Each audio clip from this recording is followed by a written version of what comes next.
When excavators were digging in the theater of Caesarea in Israel, they found a lead tablet which was indicating about some black magic. And that particular thing was making it much more dreadful. Though it was not the only discovery which made people perplexed, but there are many archaeological excavations which have astonished everybody. So let's come and see about some of these mind-blowing discoveries. A Greek engraving on a 1,500-year-old lead tablet discovered in the ruins of an ancient theater in Israel has finally been deciphered, revealing a curse that may rival the modern-day backstabbing between athletic opponents. The curse calls upon numerous demons to inflict harm on a dancer named Mana, who likely performed at the famous Caesarea Maritima Theater in Israel, which was built by Herod the Great. And the person cursing Mana wasn't messing around. Tie the feet together, hinder the dance of Mana. The curse tablet, inscribed in Greek, reads, according to Master Sync's translation, bind down the eyes, the hands, the feet, which should be slack for Mana when he will dance in the theater. To do this, the curse asks for the assistance of several gods including Thoth, an ancient Egyptian god of magic and wisdom. It also calls upon the demons of the sky, demons of the air, demons of the earth, underworld demons, demons of the sea, of the rivers, demons of the springs, to hurt Mana. Curse tablet was discovered by an Italian archaeological team sometime between 1949 and 1954, but the inscription was difficult to make out. It was only recently that Master Sync deciphered it, using a method called reflectance transformation imaging.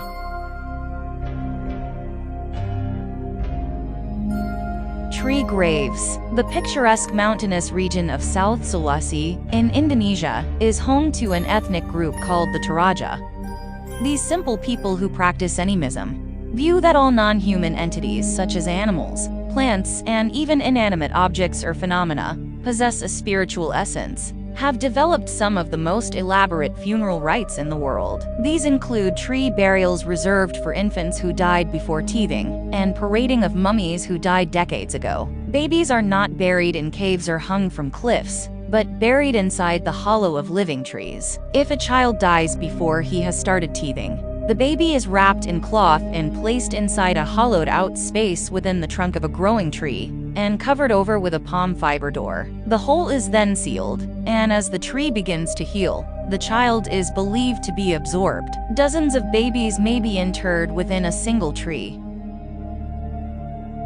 In 1835, while excavating some peat on an estate in Jutland, Denmark, farmers found a female body lying supine in a bog. Once the farmers removed the layers of branches that covered the body, they saw that she was naked and had a leather cape and woolen garments folded atop her abdomen. If not for the antiquated garb, the farmers, because of the excellent condition of the body, thought the woman had died only recently. Once the body was taken to a lab for further examination, forensic biologists marveled at her well-preserved skin, deeply bronzed because of the tannins in the peat. Every single organ in her body remained intact, with no sign of degenerative disease. The doctors determined she was about 50 at her time of death in 490 BC. They determined she stood about 4'11". They also found a distinct bruising around her neck, suggesting that a rope had once been tied around this area. Scientists also assumed that the woman had already died before the branches fell over her, pinning her body further down into the bog. Because of her nudity, careful placement in the bog, and since cremation was the most popular way to intern someone in that period of Jutland, the scientists deduced that the Haraldskar woman was a victim of religious sacrifice. Now, the Haraldskar woman rests in an ornately carved sarcophagus in the St. Nikolai Church in Vejle, Denmark. There is only a simple glass covering over the body. She seems to rest peacefully, as visitors the world over pay respect to one of the only human remains of the Iron Age.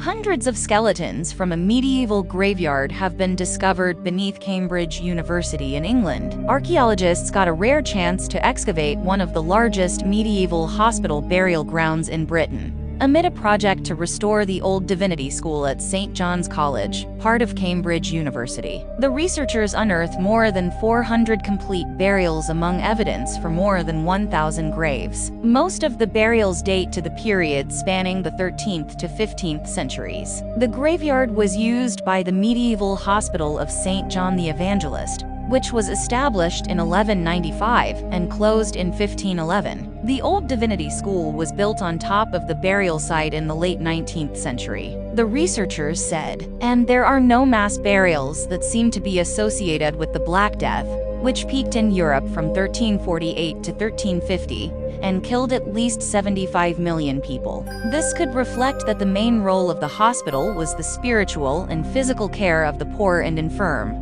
rather than medical treatment of the sick and injured. Ancient Egypt's most iconic treasure, the Great Golden Face Mask of the Pharaoh Tutankhamun, was a second-hand family hand-me-down. New research by the British Egyptologist Nicholas Reeves has revealed that it was originally made for a female pharaoh, probably the famously beautiful ancient Egyptian queen, normally known to the public today as Nefertiti. The discovery sheds fascinating additional light on some of ancient Egypt's most important, but least well-understood historical events. The evidence that Dr. Reeves has found, suggesting that Tutankhamun's large, elaborate gold death mask was made for his mother, or possibly stepmother, Nefertiti, has come from a detailed re-examination of an inscription on the artifact, assigning it to Tutankhamun. The evidence that Dr. Reeves has found, suggesting that Tutankhamun's large, elaborate gold death mask was made for his mother, or possibly stepmother, Nefertiti, has come from a detailed re-examination of an inscription on the artifact, assigning it to Tutankhamun. Very careful examination of the hieroglyphic text shows that the king's names were actually inscribed over an earlier individual's names, which appear to have given the full official nomenclature used by Nefertiti after she had become co-pharaoh of Egypt, literally meaning living manifestation of the sun god, beloved of Akhenaten, beauty of beauties of the disk of the sun. Experts have analyzed a pile of severed hands found in a 3,500-year-old palace in ancient Egypt. Their study suggests soldiers took the hands of slain enemies and presented them to their ruler. A dozen severed hands found in tombs around a 3,500-year-old palace were likely tokens presented to a king of ancient Egypt to prove the valor of his soldiers in battle. A new analysis of the site shows the hands, first uncovered in 2011, belonged to at least 12 people aged between 14 to 21. The hands were carefully removed from bodies, likely soon after an enemy's death, before being placed in tombs around the throne room of King Khaen, a Hyksos ruler of Egypt's 15th dynasty. How do you carve up a cow? First, you cut the meat off the bones. You start by severing the muscles from the joints with a sharp knife. Then fiber meat can easily be scraped off. From top to bottom, archaeologists found just such a pile, a huge one, when they were excavating a Stone Age settlement in the small town of Herxheim in southwestern Germany. The only difference is that the bones aren't from cattle. Researchers found the carefully scraped remains of some 500 humans, and they haven't even excavated half the site. That's a lot of corpses for a tiny Stone Age village. There were 10 buildings at most here in the last phase of the linear pottery culture of the European Neolithic Age, around 5,000 to 4,950 years BC. The corpses weren't native to this area. Researchers have discovered they came from all over Europe. Babies, children, adults were butchered by expert hands, while the bones were still fresh. As the breaks and cuts show, Bullaston concluded that the human bones bore the same marks as those of slaughtered livestock, and that the dead of Herxheim were prepared as meals. He believes that marks on the bones indicate that body parts were cooked on skewers. His conclusions contradict other researchers who believe the meat was taken off the bones as part of a burial ritual and wasn't eaten. Piling up heaps of skulls of your vanquished foes represented the apogee of barbaric, warlord behavior. This ancient practice survived in some cultures well into the historic times. El Kula, or Skull Tower in Serbia, built in 1809 by Turkish General Hershi Pasha, out of skulls of defeated Serb rebels, represents one of the most recent and best preserved examples of this tradition. The year 1809 marked the turning point in the course of the First Serbian Uprising against the Ottoman Empire. The outnumbered rebel army faced a 36,000-strong force of Turkish Imperial Guards near the strategically important southern city. Rather than surrender or flee, they decided to put up a desperate last stand at Seeger Hill, faced with imminent annihilation. The rebel commander Stephen Sindelik, in an act of desperation, fired a shot into a gunpowder keg at the fully stocked gunpowder room, blowing up his entire army, as well as wiping out enemy soldiers, who were already flooding the rebel trenches.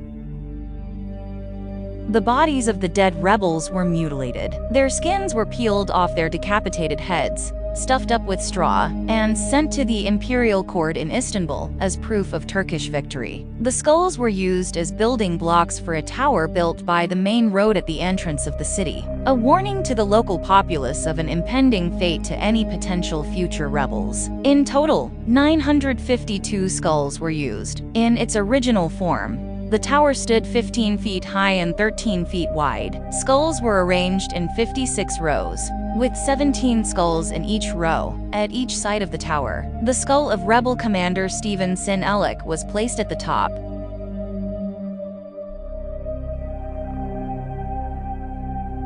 Archaeologists in Oxford have unearthed the remains of 92 people, including a number of Sinner nuns, in the burial grounds of Littlemore Priory, a former nunnery founded in 1110, the Daily Mail reports. According to the experts, 35 of the bodies were female, 28 were believed to be male, and in 29 cases, it was impossible to determine a gender. Archaeologists released pictures of the grisly discovery this week, explaining that some of the bodies were buried upside down, a mark of shame that has led them to believe that they had been responsible for lewd or immoral behavior.